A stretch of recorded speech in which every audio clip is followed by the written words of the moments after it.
Hi everyone, and welcome to Core Lecture 21. Today we'll be discussing components of an argument. Before we begin though, you'll need the following materials for the lecture assignment. You'll need a document to write on as well as access to your Project 3 materials. The purpose and goals for today's lecture are as follows. We'll identify key components of successful arguments, we'll discuss the role of each component, and we'll explore methods for integrating each component successfully. When we think about the components of an argument, whether they span a paragraph or 1,000 pages, they will to some degree have each one of these elements or components addressed in them. And we'll unpack these in greater detail throughout this lecture, and especially with the counter argument, we'll engage that in even greater detail next week during one of the core lectures. But regardless, each argument, well-developed argument, will have a claim, it'll have reasons, warrants, evidence, counter-arguments, and rebuttals. So we'll go through each one of these in great detail, and I'm hoping with the lecture assignment you'll have a skeleton. It might be a very bare skeleton, but you'll have a skeleton and sort of an approach for Project 4. So let's explore each one of these in greater detail, and as we go through the different parts of today's lecture assignment, I really do want you to start thinking, okay, well, how can I generate content that could translate into a rough draft and later on in here in the next few weeks, month-ish, into a final draft. Okay, so the first component that we want to look at will be the claim. Now the claim, that's the argument you're making, the idea you're proposing. So it's a means for guiding the development of your argument paper. So everything that you include will go towards supporting that argument. If you find that it is in any way, shape, or form out of the scope of that argument, then it doesn't have room in your work. When we think about structuring a claim, though, one of the most approachable and I think effective ways, regardless of if you are a novice writer or one of the most advanced writers the world has ever seen, some of the most effective ways, or the most effective way to compose a claim would be topic plus point of view. That signals to your reader, here's what I'm going to talk about, and here's the argument I'm going to make on it. Here are my thoughts on it. Because if you were just to say, oh, I'm going to talk about video games, or I'm going to talk about childhood obesity, I mean, you could write an encyclopedia on those topics. You could write really an encyclopedia on any topic. But what the point of view does, following your introduction of the topic, is it says, and here's what I have to say about it. So, if we were to say video games, like, well, there are so many ways that we could look at video games. But maybe you say video games are beneficial to childhood learning when integrated appropriately into the classroom. So I know, okay, we're talking about video games. Everything in this paper in some way, shape, or form will tie back to video games. But more specifically, this author is going to try and support the argument that video games can be good if we thoughtfully incorporate them into the classroom. So I know that we're not going to talk about video games and violence. I, as the reader, know that we're not going to talk about the cost of video games or the different type of consoles or anything along those lines. No, we're going to talk about video games, and we're going to talk about how they can be beneficial to childhood learning if we integrate them earlier or incorporate them thoughtfully into the classroom environment. So really what you're doing is you're saying, here's what I'm going to talk about, and here's how I'm going to talk about it. So if we look at this example here, the Miss America organization should change the swimsuit portion of the competition to activewear. So I have my topic, the Miss America organization. I'm right there signaling to my reader, this is the topic that my paper is going to focus on. This is the rest of the content that you are about to read will in some way revolve around this topic. Then we introduce our point of view to signal to the reader, here's how I'm going to approach it. Because of course with the Miss America organization, we could certainly write an encyclopedia on that. And so we want to specifically tell the reader, this is how the rest of the content that I'm going to discuss ties into this topic. So we present our point of view. In this case, should change the swimsuit portion of the competition to activewear. We have our topic, and then we have our point of view. So as the reader, I would look at this and say, I know what you're going to talk about, and I know how you're going to approach it, and I know how all of this content is going to be related. So for the lecture assignment, what I'd like you to do is I'd like you to compose a claim using the structure we just discussed, so topic plus point of view. Now I want to say that you are not married to this claim. As you continue to compose, revise, engage with new sources, new information, you are certainly welcome to change it. But of course, if you like what you draft now and you find that it works for throughout the rest of your drafting process, you're certainly welcome to keep it. So just make sure though that you have a claim that introduces your topic and focuses in on the specific point of view you are going to unpack and ultimately support throughout the rest of your argument. The next component that we want to look at will be the reasons. Now, this is how reasons are means for developing and organizing an argument. So if in the past you've seen comments like, hey, good organizational roadmap, it means that in some way, shape, or form, you've listed, kind of reasons for why you're writing or ways in which you're going to explore whatever topic it is you're exploring. And so you definitely want to introduce those early on. So it's a means for developing and organizing an argument. What it really helps you do is compartmentalize different thoughts that you have. So that way your argument isn't disjointed. That way you can connect ideas, you can synthesize, show sites of agreement or maybe even disagreement, or more likely than not how different ideas extend off each other as they relate to your topic. What reasons do is they answer the why question. So if I were just to read your claim, the Miss America organization should change the swimsuit portion of the competition to activewear. I could say, okay, well, why? That's a compelling argument. It's fascinating. It's interesting, but why?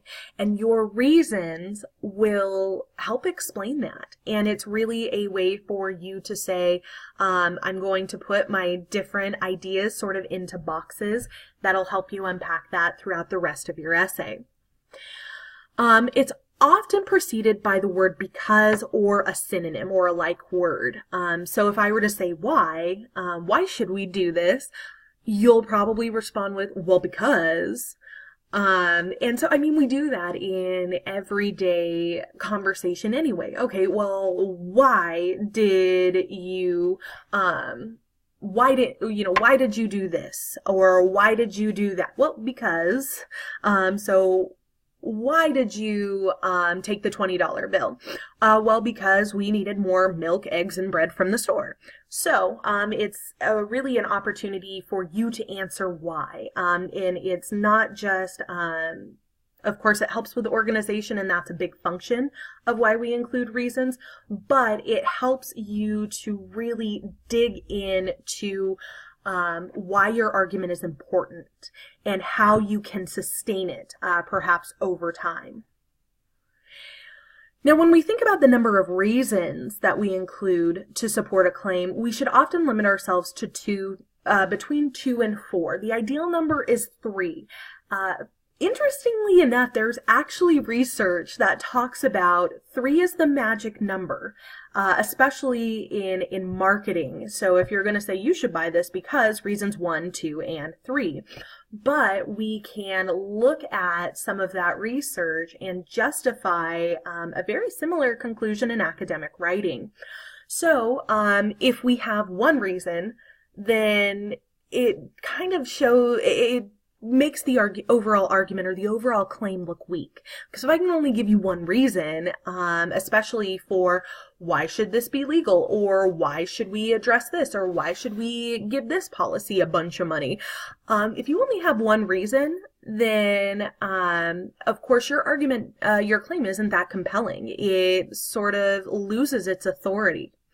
However, if we go beyond 4, if we start to venture off into that territory of having 5 or 6, then your reader's going to get lost. They won't be able to absorb that content. And really what happens is you just have a lot of moving parts. And again, this isn't just, this is demonstrated through research, and it's really fascinating. But like I said, 2 to 4, 2 is okay. You've got some strong points there, so that helps your argument. And 4 is okay. Wow, you do have a lot of reasons to support this argument, but you're not overwhelming me with information. You're not overwhelming me with this fire hydrant of reasons for why I should support your argument. So at least 2, at max 4, aim for 3. So if we look at how that translates into supporting a claim, we could say the Miss America organization should change the swimsuit portion of competition to activewear because, so we've got that word there, we're assuming the reader's asking why. First, it emphasizes a healthy lifestyle, first reason. Second, it places the value of exercise on well-being rather than personal appearance, second reason.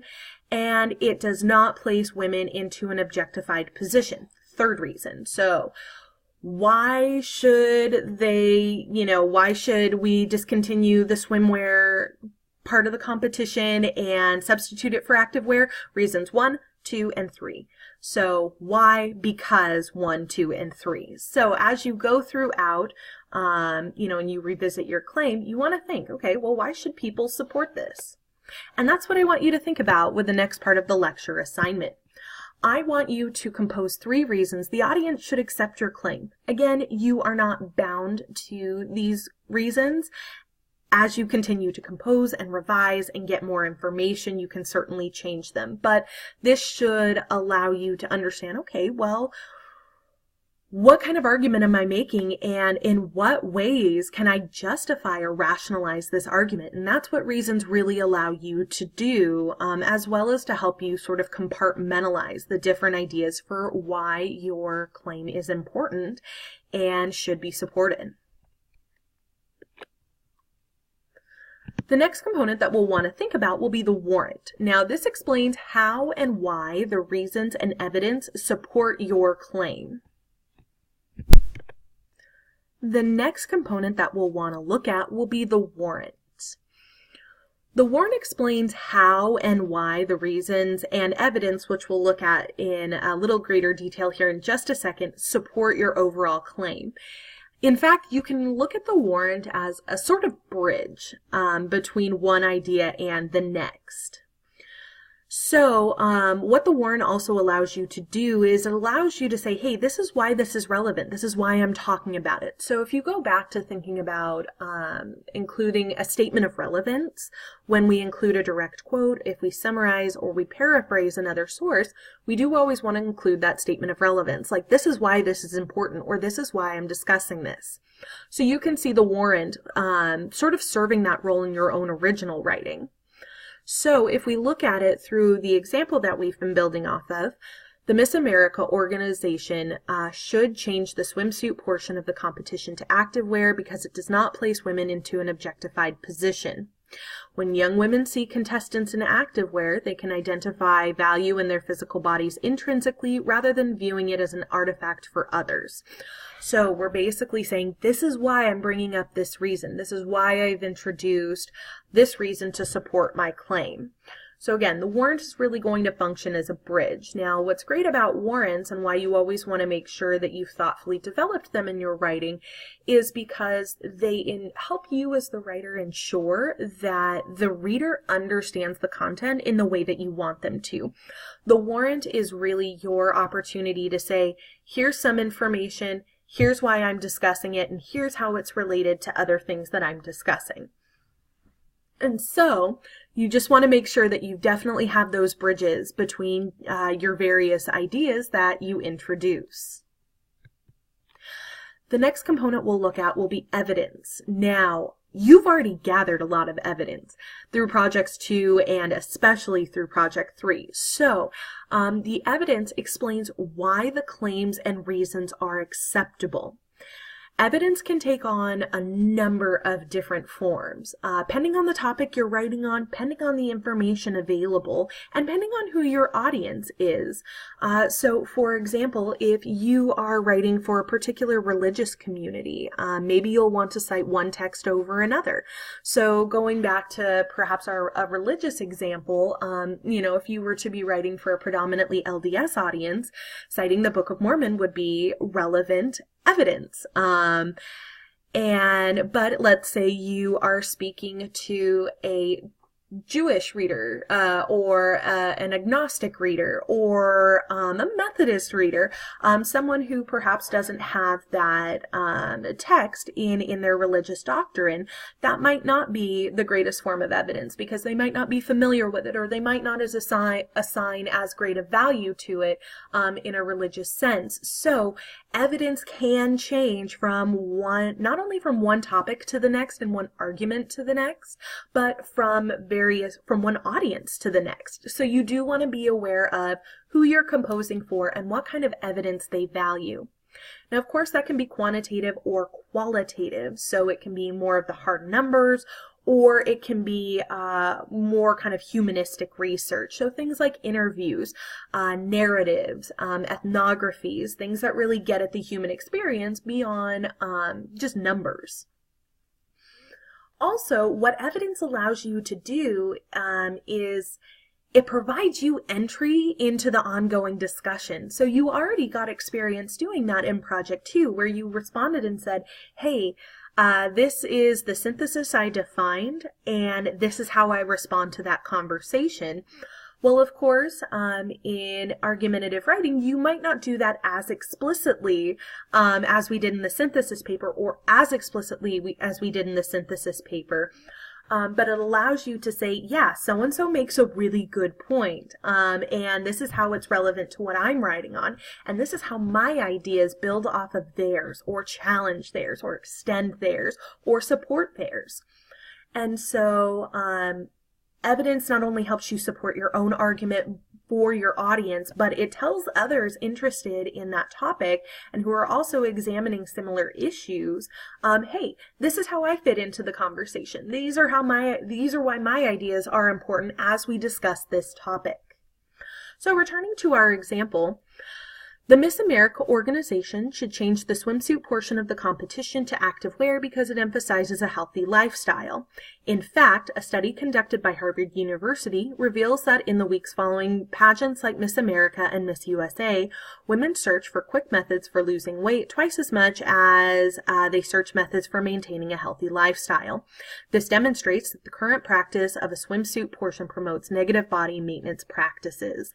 So we have clearly introduced a source that functions as our evidence, but we've also got that warrant there to say, this is why I'm talking about it. This is how this piece of evidence circles back to the argument that I'm making. So we're sort of starting to see all of these components working together to persuade whoever your given audience happens to be. So what I'd like you to do now is select one reason for your claim and support it with evidence or sources you gathered while composing your annotated bibliography. So what I will do with this one, if you want, you can throw as many sources in there as you would like, but just make sure you have one source right now or one piece of evidence that speaks to one of your reasons. And then I'd also like you to compose a warrant to connect either the reason to the claim or the evidence to the reason and or the claim. So going back to our example, this demonstrates that the current practice of a swimsuit portion promotes negative body maintenance practices. So that says, okay, this is how it's relevant to this particular reason. So that's more of a reason-specific warrant. But if you find that, hey, this thing, this piece of evidence, this source, really speaks well to the overall argument that I'm making, then you can do that as well. So now what we're going to do when we think about components of an argument is we're going to think about difference, and we are going to think about different perspectives that might challenge our own. And we do that by addressing a counter argument. So this is going to be your naysayer. This is going to be the person that's like, no, I disagree. Much like you saw in the solution synthesis. So project 2, you had someone who was proposing one idea and then another person who was saying, no, I don't see it that way. So that would be their naysayer. What the counter argument does is it articulates an idea or argument that complicates yours in some way. Now, you might be asking yourself, why on earth would I ever want to include a counter argument? Why would I ever want to, bring a rain cloud to the party? Oftentimes, your readers will go into your topic aware of these counter arguments, aware that they exist and that they pose issues perhaps to the argument that you're making. So they're already there. The audience is already aware of them, usually through just their own basic knowledge on the topic. So this is your opportunity to address it head on and say, yeah, other people may say this, but here's how I approach it. And we'll explore that more when we look at the rebuttal in just a second. But this is your way for sort of regaining control of the situation. This gives you as the writer, the opportunity to really sort of circumvent the reader coming back and saying, yeah, but. This is you saying, I know what the yeah, but is, and this is how I respond to it. So a counter-argument in this sense might look like, contrary to my findings, a recent study found that the swimsuit portion of the Miss America competition had no negative effects on the self-esteem of young women. Okay, so that really complicates what we were just saying when we cited that Harvard study, right? And so that would be our counter-argument. That would be our naysayer. But we don't just let them occupy room in our argument without addressing it. So of course we want to regain control of the situation, because your reader might go in and say, oh, well, no, they're citing this study from Harvard, but I've read a study elsewhere that says the opposite.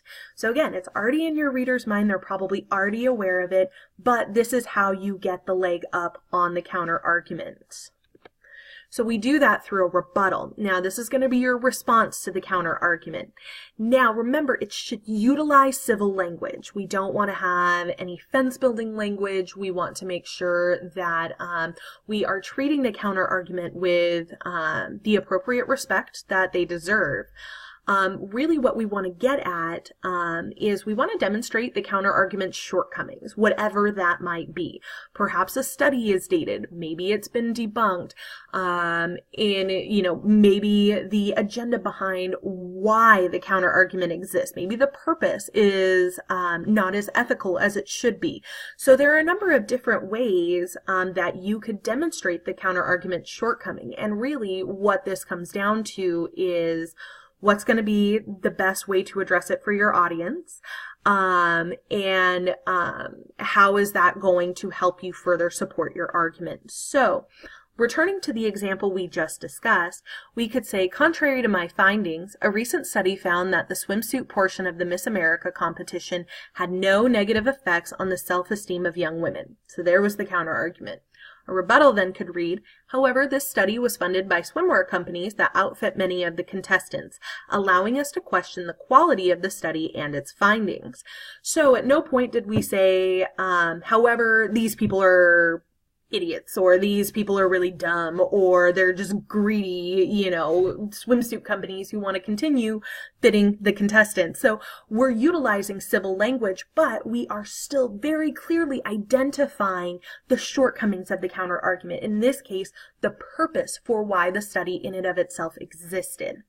Again, Rebuttals are going to vary from one topic to the next and really from one argument to the next. So just be sure though that when you do engage with your counter argument through the form of a rebuttal, that you definitely utilize those approaches for civil discourse that we discussed earlier on in the semester.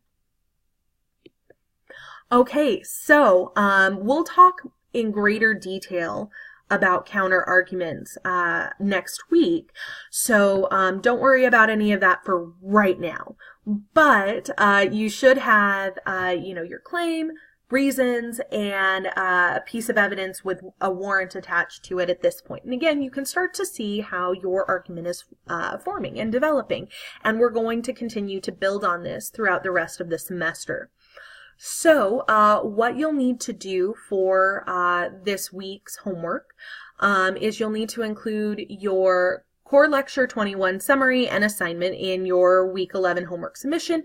Overall, your weekly homework submission should include the summaries and lecture assignments for Core Lectures 20 and 21, as well as a mini lecture of your choice.